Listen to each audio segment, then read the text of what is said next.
Olá, minha amiga, meu amigo, nos encontramos no fim de semana para falar sobre o meu artigo que foi publicado em 30 e tantos jornais no meio da semana. O assunto é Trump, Brasil, tudo isso que a gente está vendo aí, essa crise de vergonha, crise de ética, crise institucional, crise de omissão por parte da mídia, mentira se sobrepondo à verdade. Bom, mas vamos lá. Lembre-se de se inscrever e, ao final, de deixar o gostei ou não gostei. Vou, então, fazer a leitura do artigo com observações, comentários nas entrelinhas.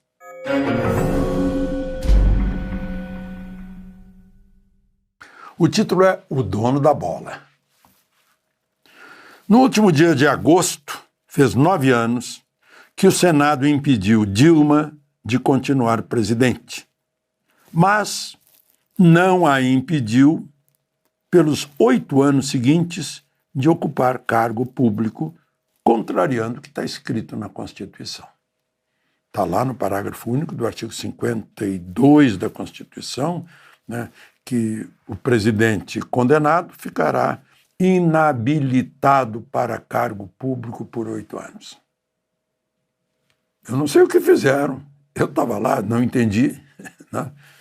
Não sei o que fizeram, que tiraram isso da Constituição. E quem estava presidindo era o próprio presidente Supremo, Ricardo Lewandowski. Do lado dele, co-presidente, o Renan Calheiros. E a maioria dos senadores, não foram todos, votou por essa fórmula. O povo mineiro, o eleitor mineiro, teve que corrigir, né? Dilma ficou em 4º lugar, candidata ao Senado. Compensação, elegendo Pacheco, né? Bom, a maioria no Senado, num julgamento conduzido pelo presidente Supremo, descumpriu a Constituição na cara de todo mundo. E nada aconteceu. Isso é mais grave ainda. Eu me incluo nisso. Eu estava ao lado do Heraldo, o Heraldo é formado em Direito. Eu disse, bom, vou deixar para o Heraldo explicar isso. Né? Quem sou eu? Mas eu também fiquei quieto lá. Não houve escândalo, não houve protesto, não houve crítica. Meu Deus! A gente tem ou não tem o poder? O poder é do povo, ou isso aqui não é democracia. Se a gente não exercer o nosso poder, não. O país parece alienado, omisso, embrutecido ou, como tenho insistido, masoquista, porque parece gostar de sofrer.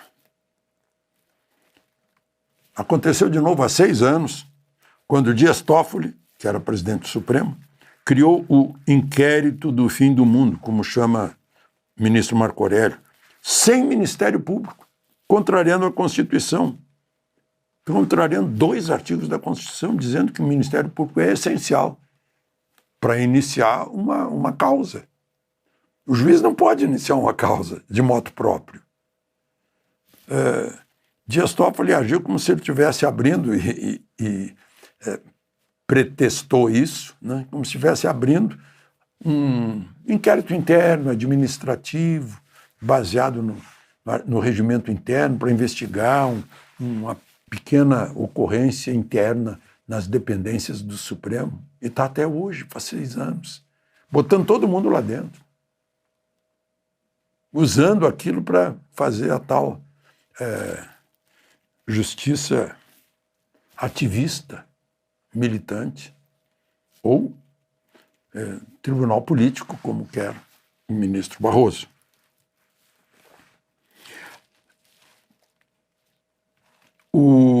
E ele ainda contrariou a Constituição, nomeando sem sorteio o relator. É como se fosse uma administração interna. Né?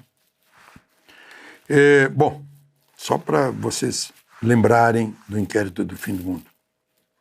O que veio depois foi arrastado para o Supremo. Qualquer coisa que entrasse, arrastava para dentro do Supremo, suprimindo a primeira instância. Ou seja, quem está nesse inquérito não tem recurso. O Lula teve.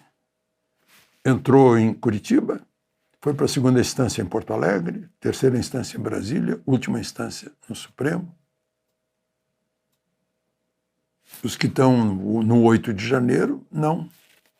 Só tem uma instância, que é o Supremo. Supremo, o recurso contra o Supremo é no Supremo. É, só rindo, né? Bom,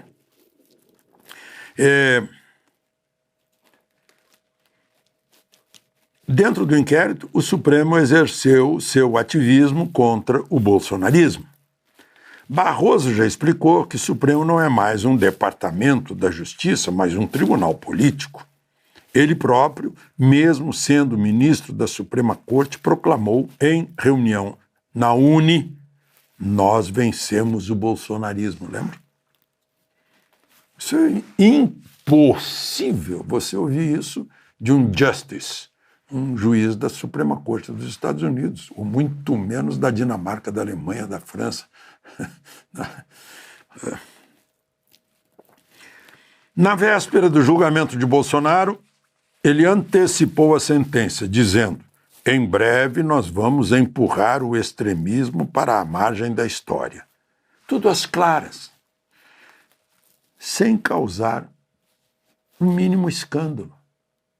Isso seria manchete se houvesse algum jornal fazendo jornalismo. Como é que o presidente do tribunal antecipou? Nós vamos varrer essa gente daqui. Ele já anunciou a sentença. Não? Em país sério, uma declaração assim, o presidente do tribunal ou sai o presidente ou anula-se o processo. No outro lado ideológico, Lula teve a primeira instância e recursos na segunda, terceira e última, como eu já lembrei. Bolsonaro e os do 8 de janeiro foram direto para a instância derradeira, suprimindo-se a exigida ampla defesa. E a nação que assiste a tudo isso? Passiva, apagada. Até as pedras portuguesas que calçam a Praça dos Três Poderes sabem que o Supremo não é o juiz natural da gente presa ardilosamente por perfídia depois do 8 de janeiro. Que não há o devido processo legal quando não há individualização do processo, nem amplo direito de defesa, que no Supremo ficaram privadas do direito de recurso, que boa parte dos juízes detestam o réu principal, que tudo está mais para a vingança do que para a justiça, que o objetivo é eliminar Bolsonaro e os bolsonaristas. Chegaram a eliminar a vida de Clesão, né? Pelas entrevistas de alguns do Supremo, inclusive do presidente, já se sabe o resultado há muito tempo. Bolsonaro será condenado. Segundo divulgado pelo Metrópolis, está até escolhido o presídio da Papuda para a execução da pena. As pedras da praça foram ouvidas na Europa e nos Estados Unidos, mas não no Congresso Nacional, ali do lado. O espelho d'água que fica atrás do Congresso, entre o Congresso e a Praça dos Três Poderes, talvez tenha afogado o som. O verdadeiro tribunal político numa democracia é o Congresso dos representantes do povo. Mas nada foi feito para recuperar a Constituição e o devido processo legal. Nada que fosse efetivo. Aí entra Trump, porque está em jogo a democracia no continente americano. Ele não quer uma Venezuela, uma Cuba, do tamanho do Brasil. Ameaça punir com a Magnitsky os que seguirem o relator Moraes, já punido. Dizem que o mais preocupado é o presidente Barroso, pelos laços afetivos e materiais que tem com os Estados Unidos.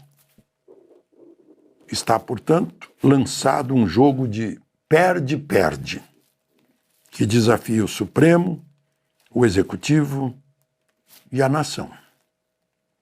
A solução poderia ser encontrada por alguma ilha de grandeza num oceano de pequenez intelectual salgado por imaturidade.